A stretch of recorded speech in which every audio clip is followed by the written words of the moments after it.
You know, your home is supposed to be your sanctuary, the one place you should feel totally safe. But what happens when that safety just shatters in the most terrifying way? All right, let's get right into these truly disturbing stories. This is exactly what happened to a 30-year-old guy home alone in his house.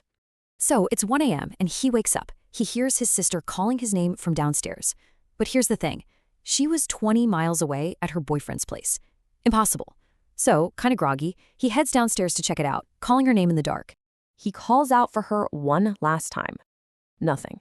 No person replied. But then, he hears this sharp crash from inside her empty bedroom.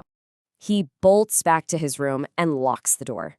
The next morning, a text confirms it. Yep, his sister was at her boyfriend's house. The entire night. She was never there.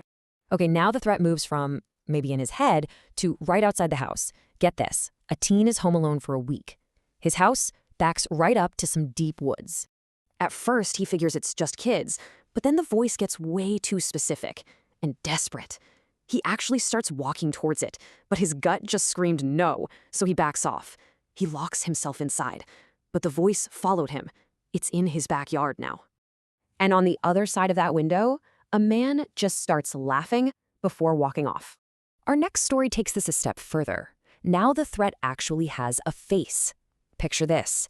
A 14-year-old kid is alone and hears a chair dragging across the deck. The kid is terrified, but he hides and yells out, "What do you want?" You can see the escalation here, right?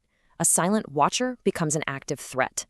So now the threat isn't just at the door anymore. It's actually inside. This is about a 10-year-old boy left home alone during a family emergency. He creeps over to his door and peeks downstairs into the living room. And there they are. 3 tall strangers standing silently in the dark. Definitely not his family. He hears footsteps coming closer. His closet door starts to open, so slowly. For what felt like an eternity, 20 whole seconds, the intruder just stood there, total silence. Then the closet door closes. The footsteps leave. And somehow, he was never found. And this last one, it's the ultimate violation. Right in the most personal space you can imagine. A guy is just playing basketball outside his house when he looks up and sees a strange woman. The chilling part? She was staring at him from an upstairs window, from inside his house. He grabs a neighbor and they search the entire house, top to bottom. She's gone. So he locks everything up, just figuring she must have snuck out the back door.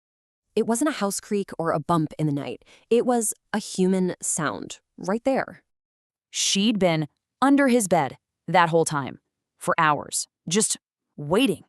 You see how fragile that feeling of safety really is, right? And you don't even know it's there until it is way too late.